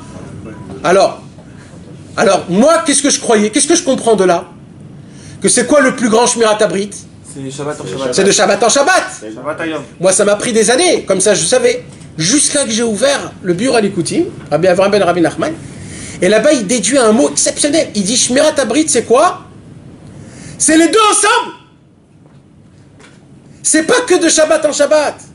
C'est même en semaine, parce qu'il y a des moments où il faut en semaine. Mais il y a aussi de Shabbat en Shabbat. Mais l'essentiel, c'est que dans les deux cas, tu le fais comme il faut, pudiquement. Normalement, on pense que c'est que le plus fort. Rabbeinu, il te dit, mais tu peux pas faire que de Shabbat en Shabbat. Parce que tu es un humain, et des fois, ça dépend pas de toi, ça dépend de ta femme. Alors, on te laisse aussi dans la semaine. Fais-le bien. Mais fais-le d'après l'halakha, fais-le pudiquement, fais-le comme il faut. Et il dit là-bas, la Shmirat Abrit, c'est quoi? C'est énorme, parce que là, il dit celui qui fait que de Shabbat en Shabbat, c'est pas la Shmirat Abrit, il dit. Jusqu'à où ça va? Pourquoi il y en a qui Est-ce que c'est un lien? Normalement, c'est comme ça. Un Talmid Chacham, un tzaddik, il fait que de Shabbat en Shabbat. C'est ça, le truc, c'est Shabbat en Shabbat qui s'est marié. Attends, c'est vrai que tu avais dit la table aussi, ça ressemble au rapport à la table, comme on mange. Ouais. La semaine comme le Shabbat. Non, mais là, ce que je dis, c'est pas ça. Tu le vois, la Sina, comme ça, vite en paix, arbitre. Ah bon, je savais pas, moi. Allez, bien, vite, vite. Chérie. Non, mais il te dit que la Shmirat Abrit, c'est même pas ça. C'est pas ça, parce que nous on croit. Alors, ce tzaddik-là qui a écrit les livres qui parlent de l'Akdoucha, par exemple, lui, il interdit la semaine. Il interdit la semaine. Pourquoi? Parce qu'il a pris le Inyan de Shmirat Abrit à fond. Maintenant, qu'est-ce qu'on rate? Il dit Rabbeinu, qu'est-ce qu'on rate? La Shmirat Abrit, elle est obligée d'être et là. C'est pas que là-bas. C'est ça la grandeur. C'est-à-dire là, Rabbeinu, il t'apprend à être un vrai chassid. Comment? Pas que toi, tu dois arriver à ne plus avoir de mauvaises pensées. Non! Sois un chassid quand tu as des mauvaises pensées. Un jour, j'ai lu un dibour. Rabbi Avraham Sternhartz, il a dit que quand Mashiach viendra, on pourra faire une amida sans marchavot. Moi, j'ai entendu ça. Je dis, je suis obligé de faire une amida avec aucune marchavot. Obligé. Parce que c'est impossible. Ouais. Tu veux me dire que jamais il y a eu quelqu'un qui a fait une amida sans aucune marchava? Jamais. Rabbi Avraham Sternhartz, c'était quelqu'un quand même. Mais c'est long la amida. Il a dit qu'il faut prier simplement, non? Oui, alors moi je voulais casser ce mot. Oui, je voulais casser. Hein? Il faut prier simplement sur les mots seulement. Ouais. Mais simplement, je te parle même simplement. Alors ça fait quoi la Mais non, mais tu t'imagines de rester concentré chaque mot. Mamache, de penser à ce que tu dis, de ne pas avoir aucune pensée extérieure. Et Bémet, mes amis, Bémet, c'est pas facile. Et je comprends que Bémet, ça veut dire, c'est comme on a dit tout à l'heure, c'est des niveaux. Tu penses que tu as peut-être moins été mechaven ce mot-là, après, c'est comme ça. Rabbeinu, il te demande pas de briller. Rabbeinu, il te demande d'être toi-même, d'accepter qui tu es, parce que c'est pas toi qui décides comment tu dois être. Par contre, toi, tu dois décider de servir Dieu là où il te met. On t'a fait un essai, ça a marché? Non, ça n'a pas marché. Ah, ça va, c'est très dur. C'est très dur. C'est très difficile. Moi, j'ai reçu une fois par l'Amida. Debout. Et j'avais, du début jusqu'à la fin, aucune pensée de l'Amida. J'ai réalisé ça après. J'ai fait au Shalom, j'ai dit, attends, je vais pas prier. Ah, c'est vrai. Mais rien. Tu passes un passage où tu te rappelles. C'est ça. C'est des fois, tu lis, t'arrives et tu dis. Quoi, aussi vite? Attends, mais j'ai loupé quelque chose, c'est pas possible. En fait, non, tu l'as lu, mais t'as même pas pensé à ce que tu le lis sans le lire. Non, mais vous comprenez, mes amis, le secret de cette sira, parce que cette sira, c'est pas juste les pensées. C'est pas que ça. Il y a surtout dans la Vodat Hashem, surtout dans la Emouna. On a parlé de la Emouna. Des fois, Hashem, il te casse dans la Emouna. Il te casse. Il te casse. Moi, je vais vous dire la vérité, quand j'étais malade, je me suis plus reconnu. Je me suis plus reconnu. Je savais pas que je pouvais aller dans des endroits pareils. Et en me disant quoi bah oui, eh oui, on te casse. On te casse. Alors quoi? Qu'est-ce que t'en déduis de ça? Quand t'as cassé dans les moulas? C'est fait pourquoi? Pour Non, t'apprends plein de choses. Déjà, tu apprends qui tu es vraiment. Déjà un. Parce que tu sais pas qui tu es vraiment. Tu es rien. T'es quoi? T'es rien. Je veux pas dire quoi. Une merde. Exactement. Tu apprends que t'es un zéro, un vrai zéro. T'es un zéro. Que Dieu nous en préserve. Mais aussi quoi? Que t'es obligé d'avancer. Ça veut dire, Alors quoi? Parce que je suis comme ça, etc. Alors ça y est, Zéou, Gamar, non, il n'y a pas. Eh ben non, fais avec. C'est-à-dire, fais avec. Quand quelqu'un, Hasbe Shalom, il tombe, il perd son argent. Alors, il perd un gros paquet d'argent, il lui reste encore un petit peu. Alors ça y est, il va se pendre, il va se jeter. Quoi? Parce qu'il lui reste un petit peu. Non, fais avec. Il te reste 2000, 3000. Vas-y, fais quelque chose avec ça. Va savoir. Tu comprends? Alors t'apprends que t'es rien, t'apprends que ça, il te casse. Pourquoi? Des fois, ça s'appelle Mochin de Gadlout et Mochin de Katnout. C'est quoi Mochin de Gadlout et c'est quoi Mochin de Katnout? Mochin de Gadlout, c'est avoir la pensée grande. Mochin de Katnout, c'est quand ta pensée, elle est petite, elle est trécie, c'est-à-dire quand t'es pas bien, tu vois pas à long terme. Tu veux que exactement. Alors Hachem, c'est aussi un des secrets du Baal Shem Tov. Qu'est-ce qu'il te dit, Hachem? Hachem, il te dit, ne sois pas un serviteur de Dieu que quand tu es en Mochin de Gadlout, que quand ta pensée elle est grande. Sois un serviteur de Dieu quand tu es comme ça tout petit, quand ton cerveau est tout petit, quand tu es méticuleux, quand tout t'embête, quand tout t'énerve. Ça là-bas aussi, tu sois être Oved Hachem. C'est ça la Emouna. Quand on te casse, sois fait avec. Et c'est ça la Torah des louchot, des tables de la loi cassées. Pour les gens cassés. C'est quoi les gens cassés? C'est oui, il y a aussi un chemin pour les gens qui n'arrivent pas. Et presque ce chemin-là, il est encore plus haut et plus fort que le chemin habituel. Vous imaginez? Parce que ce chemin-là, c'est Dieu lui-même qui vient nous prendre. Alors continue. Mais je vois pas l'intérêt. Tu vois pas l'intérêt? C'est-à-dire? Je vois pas l'intérêt. Je comprends pas. De quoi? Je comprends pas. Il n'a pas le choix, mec. C'est pas intérêt. Le mec, il est cassé, il n'a pas le choix. Ah, mais frérot, c'est pas un choix, là. Là, c'est une situation, frère. Pourquoi tu dois me donner une mauvaise pensée dans ma vie d'amour? Laisse-moi prier, chaque mot je les ressens. Si je les ressens... Alors on va commencer par ça. On va commencer par ça que, en gros, c'est pas Hachem qui te les envoie. C'est toi-même. Exactement. C'est toi. De tes journées, de ce Non mais t'as dit tout à l'heure un vrai les transforme en fait. Ouais. Par exemple, je suis à ta brique. Ouais. Ok. Alors on prend l'exemple du Maguide de Mezerich. Ouais. Il a été qu'une seule fois avec sa femme. Ouais. Et de celle il est né Rabbi Avraham Amala. Ouais. Ok. Ouais. Alors quoi? Lui, il n'est pas un vrai chassid, il était un vrai chassid, oui. Ouais, alors pour lui, t'as raté la deuxième histoire. Qu'est-ce qu'il a fait, Rabbi le Maguide de Mezrich? Parce qu'il est allé qu'une seule fois avec sa femme, il mettait ses veines dans le feu jusqu'à qu'il y ait du sang qui sortait, parce qu'il est allé une fois avec sa femme. Parce que pour lui, c'était une avéra. C'est pas une avéra, mais... Il devait se détacher d'Hachem. Eh oui. Alors, pour lui, c'est ça son avéra. Donc pour lui, il y a aussi ce problème. Tu comprends? Même pour les tzadikim, ils se voient en problème. Il y avait un Tanak, c'était même pas marié là, comment il s'appelle? Ben Azai et Ben Zoma. Ben Azai et Ben Zoma, c'était deux jeunes qui ne se sont pas mariés. Ils ont été punis, ben Vadaï qu'ils ont été punis. C'est comme ça, c'est des choses que nous on ne comprend pas, mais chacun il a son péché. Le Noam Elimelech, quand il est monté dans le ciel, il croyait qu'il allait aller au Guéhinom. Comment il croyait qu'il allait au Guéhinom, le Noam Elimelech? Comment? Parce que lui, il se voyait un vrai rachat. Béhémet, pas il se l'a joué. Béhémet, il se voyait un vrai rachat.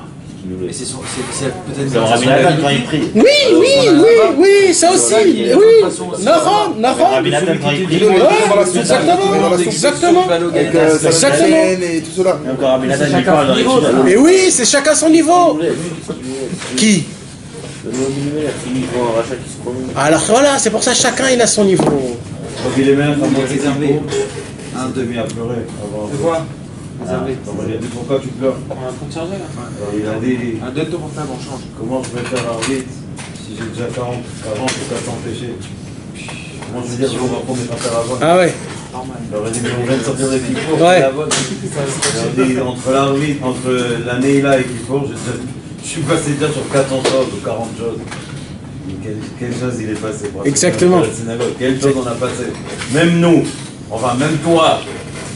C'est grave, tu sais que t'es grave. Qu'est-ce que tu peux faire entre l'année et là il y a arbitre, Stéphane? Rien. Voilà. Le Chosé Miloublin, il est pareil, la même histoire. Le Chosé de Lublin à Arvi de Motsei Yom Kippour, il est resté très longtemps dans Arvi de Motsei Yom Kippour, dans Slach Lanou, parce qu'on voyait qu'il faisait comme ça. Alors à la fin, les gens ils voulaient pas sortir. Alors ils attendaient, ils avaient faim, ils attendaient. À la fin, ils ont dit dis-moi, t'es resté longtemps sur Slach Lanou, qui après Kippour, de quoi Slach Lanou? Il a dit, même si Eliyahu Hanavi descend et qu'ils me disent que tout a été réparé, je le crois que pour cette seconde-là. Mais la seconde d'après, je reste un rachat. C'est des tzadikim que nous on comprend pas donc, d'accord. Mais nous on doit pas regarder par rapport à ça. Nous on doit regarder que vis-à-vis que de dans cette génération-là, je vais dire la vérité. Si tu amènes le José de Lublin et le Noam Elimelech dans cette génération-là, c'est pas évident. Hein. C'est pas évident. Je peux pas Chas Shalom dire des paroles, mais c'est pas évident. Tous les Tanaïm ne voulaient pas descendre dans cette génération-là. Ils ont préféré de descendre il y a 2000 ans. Cette génération-là, elle n'est pas facile, Stéphane. Qu'est-ce que tu crois? Mais qu'est-ce que tu crois? On a accepté si on est là. C'est parce que. On savait qu'on allait être en cachot avec Rabbeinu. Et parce qu'on est des forts. Et c'est pour ça. Et ça, il faut toujours se rappeler. Non, on est nul, mais on est sur les épaules du plus fort. Exactement. Vas-y, je crois que tu dois faire les cours. Ah, mais quand on est nul, quand tu te jettes par terre, Alors, venez, on continue, s'il vous plaît. Parce que Rabbi Nachman, il va nous parler des secrets énormes, mes amis. C'est-à-dire que beaucoup de... C'est bon.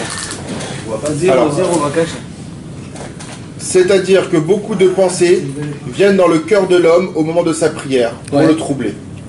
Mais le dessein de l'Éternel s'accomplit. C'est-à-dire que ceux qui s'y trouvent au plus profond du cœur d'un juif, l'intention pure que ses prières soient dirigées vers Dieu uniquement s'accomplira. C'est-à-dire que Dieu prendra en considération uniquement cette bonne intention qui se renferme au plus profond du cœur de l'individu. Voilà.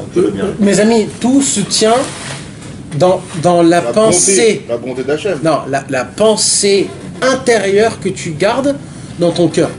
Volonté, quoi. La volonté. Et ça, mes amis, le Yetzer Hara, il va tout mettre et va tout faire pour être contre ça. Vous savez ce qui se passe? Je ne sais pas chez vous, mais chez moi, comment ça fonctionne? Quand tu essayes de te concentrer au début et ça ne marche pas, une fois, deux fois, trois fois, tu dis chlet. Alors quoi? Tu te laisses. T'es comme genre, c'est shalom. Pourquoi? Parce que tu t'es dit 3, 4, combien? Il dit Rabbeinu, tout est sur ça. Reste un combattant. Reste un combattant. Même si toi-même, t'as perdu, reste sur le ring. Ne descends pas du ring. C'est simple. Tu montes sur le ring. Tu pèses 60 kilos. Ton adversaire, il pèse 300 kilos. Qu'est-ce que tu fais tout de suite? Tu descends, tu dis au revoir, c'est fini. Rabbeinu, il dit, reste sur le ring. Jusqu'à la fin du deuxième round. Tourne autour de lui. Exactement. Fais quelque chose, mais ne descends pas du ring. C'est ça qu'il dit. Il dit pourquoi? Parce que Dieu, il voit qu'une seule chose. Il voit pas comment tu pries, les pensées que tu as. Il voit pas ça. Il voit la pensée que tu as. Comment il dit là-bas? La tension. Répète, s'il te plaît. Ton cœur fort, les forts. Non. Comment il dit? C'est-à-dire que Dieu prendra uniquement en considération cette bonne intention qui se renferme au plus profond du cœur. Voilà. C'est que ça que Hachem, il voit dans ta prière. Ça veut dire Hachem, je me suis là, je me suis préparé, je me suis lavé, je me suis habillé, je me suis préparé comme il faut, je viens pour parler avec toi, je perds. Ça fait rien. Ma bonne intention, il faut qu'elle reste pure. Parce que la bonne intention, les accusateurs ne le voient pas. Ils ne voient pas. Il y a écrit que les pensées, ils ne les voient pas. Ils sont passés haut. Ils ne voient pas les pensées? Non. Ils te les envoient, ils voient, mais ils ne voient pas le concept. Ils voient quelque chose, mais ils ne voient pas le concept. Tu comprends? Donc ils savent pas avec quoi ils ont un problème. Alors surtout que ton attention, ta pensée intérieure, qui est en fait essentielle, reste le plus fort qui puisse exister. Alors viens, on continue parce que Rabbeinu il dit un exemple exceptionnel. Ouais, vas-y. Et de ce que tu as dit là, en soi, c'est un lien avec le conte du sage et du simple. Ah, c'est quoi? Vas-y. Ce qui fait que quand tu t'arrêtes parce qu'il y a des trucs, tu te manges des trucs comme tu as dit et que tu peux plus continuer, et ben tu vas rentrer dans les calculs du sage et que tu avances, et même si tu dis bon, je pense pas et que j'avance quand même. Il a fait exactement. Mais sache une chose, frère. Sache une chose. C'est compliqué, hein. C'est simple. Ce compte-là, la bonté que Moshe il a fait avec vous, avec ce compte-là, c'est que ce compte-là, c'est une clé pour comprendre tout Rabbeinu. Parce que dans tout Rabbeinu, il y a toujours le simplet et l'intellect. Il y a toujours les deux cas. Même chez Rabbeinu, malheureusement, il y a ça. Il y a aussi chez Rabbeinu, chez le Breslev, Il y a aussi le mec qui veut jouer l'intellect. Et il faut pas jouer l'intellect. Il faut jouer toujours le samplé. C'est toujours comme ça. C'est pour cette raison qu'un homme ne doit pas se préoccuper de pensées qui viennent le distraire au moment de sa prière. Il doit prier simplement, avec concentration, sans se préoccuper de ce genre de pensées. C'est tout? Il les laisse glisser, c'est possible. C'est écrit là. Ah, Nathan, il faut les laisser. Attends, je comprends pas. Il dit pas là-bas que ça ressemble à... Rabbeinu, il dit dans la Torah 127. Ça ressemble à quoi? Il dit chaque bracha dans la Hamida, c'est un monde. Chaque bracha. Chaque paragraphe dans la prière, c'est un monde. C'est-à-dire Baruch She'amar, c'est un monde. Après Ishtabar, c'est un monde. Après chaque... Ça t'élève. À chaque fois, tu montes de niveau. Et il dit Rabbeinu, dans chaque niveau, il y a un combat. Dans chaque niveau, il y a un combat. Alors il dit Rabbeinu, si dans un niveau, tu as perdu le combat, c'est pas grave. Il y a un autre combat après. C'est pas que si... Rabbeinu, il dit, c'est pas que si tu perds, comme dans l'Olympiada, quand tu perds, c'est fini. Rabbeinu, il dit, dans tous les cas, tu montes tous les 10 levels. T'es pas éliminé. Voilà, t'es pas éliminé. Et il dit, et tu fais un combat dans tous les 10 levels. Alors il dit, Rabbeinu, si t'as pas réussi le premier, alors essaye le deuxième. T'arrives pas le deuxième, le troisième, parce que dans tous les cas, tu montes toujours de level. C'est ça le Inyan. Et que le fait est qu'à chaque fois que tu montes, alors il dit Rabbeinu, des fois, tu montes dans un monde, et à un, tu coupes une main, l'autre, tu coupes un pied, un, tu coupes une tête. Mais à chaque fois, il dit que tu arrives à avoir des bonnes pensées et de penser à ce que tu dis. Grâce à ça, qu'est-ce qui se passe? Tu coupes quelque chose, tu fais quelque chose, tu arrives à gagner quelque chose, mais dans tous les cas, tu arrives. C'est quoi d'arriver, en fait? C'est quoi d'arriver? D'arriver, c'est de pouvoir terminer ta prière avec l'attention du départ, la plus importante, qui est de prier envers Hachem et d'être connecté avec Hachem dans tous les cas. Mais ça, sans te le dire, ça, tout seul, ça se fait. Non, Jimmy, non. Il faut se le dire. C'est pas qu'il faut se le dire, il faut le vivre. Parce que quand nous, on fait les choses, on le fait des fois parce qu'on est un peu obligé. Personne nous oblige à nous mettre au téléphone. Si tu les mets pas, tu vas avoir des remords. D'accord. C'est le remords qui t'oblige. Mais il y a des remords. Ouais, alors, des fois, tu oses pas. Tu oses, Chasvé Shalom, de pas faire Shabbat. Alors, et tu vas me dire que tu le fais pour Hachem? Un petit peu oui, et pas beaucoup non. Parce que c'est une habitude. C'est sûr, c'est ces choses-là qu'il faut travailler. C'est dans les choses où tu es habitué, où tu fais les choses. Alors, faut se dire quoi? Alors, il faut se renouveler tout le temps. Comme si c'est la première fois que tu vas faire ton Shabbat. C'est pas une habitude de faire Shabbat. Si, c'est une habitude. Mais c'est une habitude. Mais oui. Alors prends quelque chose qui est habituel. Bah, comme c'est une habitude. Oui, tout est une habitude, bien sûr. Comme les têtes, celui qui se lève le matin. Oui, exactement. Exactement. Tu as le choix de les mettre ou pas les mettre. Donc c'est pas une habitude. Tu te lèves le matin, t'as la tête à l'envers. Ah, mais je crois que Rabbeinu, c'est ça, Rabbeinu. T'as le choix de mettre les tefilines, Stéphane? T'as le choix vraiment. C'est-à-dire un jour, tu te lèves, tu dis je les mets pas. Ouais. Et Shabbat? Et Shabbat aussi. Allez. T'es cap de ne pas faire Shabbat? Non. Et si tu le fais pas, dans quel état tu vas être? Non, mais c'est pas pour ça. C'est de ça que je te parle. Mais ça s'appelle pas une habitude. Ça s'appelle pas un choix. Ça s'appelle pas un choix. T'as le choix de pas faire. Non. Mais t'as le choix de pas faire. Non. T'as pas le choix dessus. T'as pas le choix. Parce que t'es pas cap de pas faire Shabbat. Non, ou si t'as le choix, ça veut dire que t'as pas des remords quand tu le fais pas. Non, c'est à ton libre arbitre, si je suis plus à cet étage. Ton libre arbitre, il est plus à l'étage de manger du porc ou pas du porc. Oui, Nahon. Exactement. C'est comme ça que ça fonctionne. C'est pas ça un vrai libre arbitre. C'est quoi? Non, de faire Shabbat, je suis d'accord. Mais par exemple, tu fais une Avera pendant Shabbat. Ouais. Une Avera de Shabbat. Alors d'accord. Alors ça oui. Ça oui. N'importe quelle Avera. N'importe quelle Avera. Vas-y, de trier Shabbat. Trier Shabbat. Voilà. Il nous a fait ça la semaine dernière. C'est quoi la question? C'est quoi la meilleure façon de se renouveler chaque fois? Pour vous, tu changes cette façon de faire. Parce que c'est trier sur ta prière. Déjà toi-même dans ton cerveau, d'essayer de te renouveler tout simplement. Tu comprends? Ton habitude. Non, et c'est déjà des choses pour qu'on le fait. C'est difficile. De prier à Hachem qu'il fasse que ça t'a pris à la faire comme ça. Non, c'est pas faire du sport. Si on le fait, pourquoi on le fait? Ça. Il va courir 1 heure. C'est ça, Je demande. c'est très bien. Oui, mais pas tout le temps ça fonctionne. Non, bien sûr, c'est amélioré. Ouais. Mais Plein de choses, à la fin, tu es plus à essayer de te renouveler pour d'aller. Enlève le bon du mal. 2, il faut que ce soit tout de suite. Donc là, ce qu'il dit, se concentrer, se reconcentrer. Donc c'est faux ce qu'on a appris, que quand on prie et qu'on a des mauvaises pensées, c'est pas bien. On fait vite comme ça. Rabbeinu, il a dit je suis contre ça. Il a parlé de cet exemple-là, Mamash.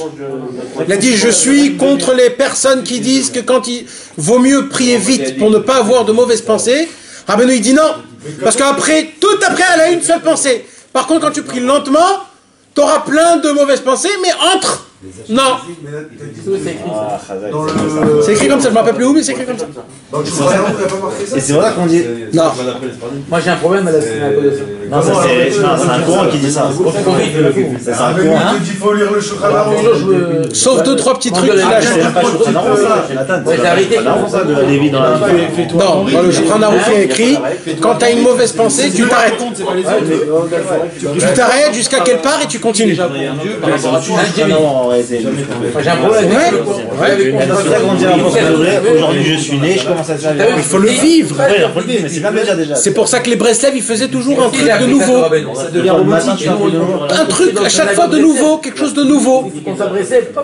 Quelque chose de nouveau. Dans ce cas-là, il faut commencer la tuila. Il y a une habitude, je sais pas. On fait pas la tuila à 2h. On fait la tuila à 8h. Tu prends une heure et demie. Ouais.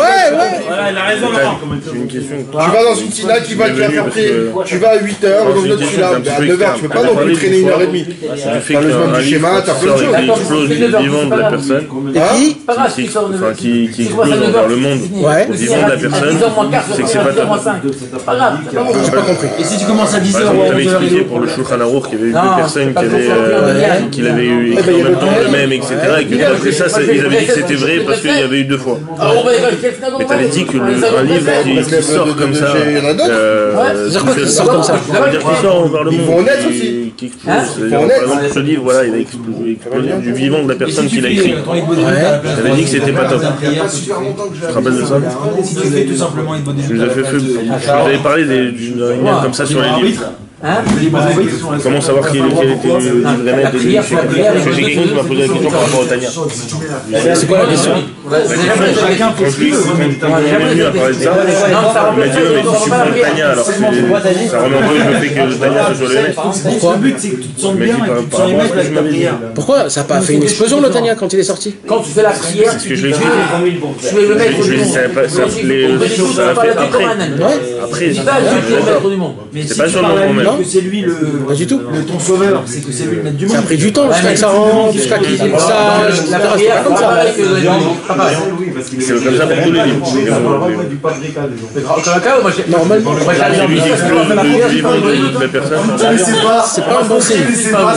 Normalement, il y a toujours des. Je me rappelle de ce que tu m'avais expliqué par rapport au Shulchan Aruch, que Dafka, celui-là, c'était autre chose. Mais je savais pas exactement. C'est pas mes mots. Et il m'a dit. Parce que ça ne prend pas la prière. Il y a un cours avant le jeudi soir. Ça vient pas de moi. Finalement, ce cours, le mec qui peut plus venir, etc. Donc j'ai dit bon, alors comment on fait tout de suite les livres de Rabbeinu, on étudie l'écouter de ça. On prend le sujet par exemple comme c'est le travail, l'argent et les subsistances. On détache un petit peu, ça est venu comme ça dans le sujet, etc. Il y en a un qui m'a colère. J'ai dit je demanderai parce que je ne peux pas dire de vérité, je ne sais pas. Je ne sais pas si c'est passé, etc. Je ne veux pas dire de bêtises, je demanderai. C'est ça que je te peux. Mais remets la série, c'est bon. Pourtant, je connais par cœur le livre. Je me dis que le Tania, ça va exploser tout de suite. La majorité de tous les livres ne vont pas exploser. Je vois dans l'histoire que ça n'a pas fait son temps, ça prend du temps. Tu vas dormir 10 minutes. Les livres de Rabbeinu, ça a pris 200 ans jusqu'à que ça sorte. C'est la cerise sur le gâteau. Et la majorité des livres aujourd'hui, c'est des livres de 600 ans, 700 ans. À l'époque, ça n'a pas fait son effet. Par exemple, l'arabe. Je connais pas encore les livres du doute. Oui, bah, c'est pour ça que je te dis que c'est un problème. De son Même dans vivant. les élèves. Oui, dans tout, dans tout. Ça fait Rabbi Israël, il a écrit des livres de son vivant, ça n'a rien fait de son vivant. Après, ça a fait de son. Rabbi Israël. Mais tout, tu verras que tout le temps, un livre, normalement, il ne fait pas son show pendant la vie. C'est comme ça. Il n'a pas écrit de livre, Rabbi Israël. Non, mais il a fait Rabbi Israël des livres. Et le Kitvé, Rabbi Israël, c'est lui qui l'a fait. Ah, ça, Kitvé? Ah, non, Kitvé Rabbeinu. Oui, ça, le Kitvé. Ah, c'est lui qui a fait. La compilation, c'est lui qui l'a fait. Ah, bah. C'était le premier, tu comprends? Et lui, quand il l'a fait en premier, les gens, ils ont dit, pourquoi t'as fait ça? C'est quoi? C'est lui qui a sélectionné des filotes de Rabbi Nathan qui allait avec lui. Ouais, qui a fait de ça un livre. Et les gens, ils n'ont pas compris pourquoi il a fait. Ils ont dit, je comprends pas. Il y a le l'écoutez-moi. Et c'est lui qui a choisi, par exemple, c'est l'extrait de la Torah, de l'enseignement. C'est lui qui a choisi l'extrait. Peut-être que c'est un extrait. C'est pas très légal. Non, toujours un extrait, c'est toujours moins grand que le. Non, en fait, il a pris le Likutei Etzot, qui est fait par thème, il a remis en Torah. Ah, c'est l'écouter de ça.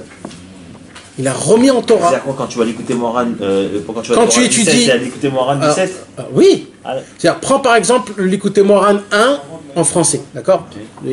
On l'a tous. Chaque chose. C'est quoi? C'est le 1 ou c'est les deux? Hein? C'est juste la première partie. Première partie.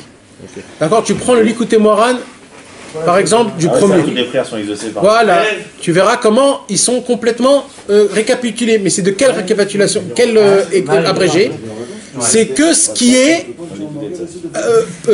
applicable. Tout ce qui n'est pas applicable, il n'a pas fait entrer. Moins vite après. Tu comprends? Ouais, c'est vrai que des fois dans l'écouter Moran, c'est pas vraiment super, c'est qu'on n'a pas le niveau de. Voilà. Alors là, il n'a pas fait entrer. Là, il a juste mis ce qui est applicable.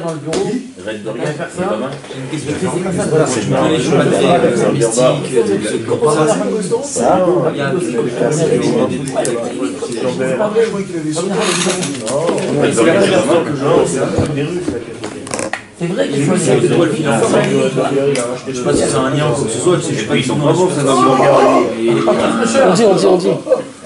L'étoile filante incroyable, hein. Je te jure, j'étais choqué, j'ai eu des frissons, j'ai tremblé. Vite. C'est pas fini le cours. Et il y a écrit que l'étoile filante prend la prière. Comme ça. Tant qu'il a les cours ouverts, tu t'en rends pas compte qu'il y en a pas Qui vient? Ah, lui. Quand il t'en dit ça? À Ouman? Ça va?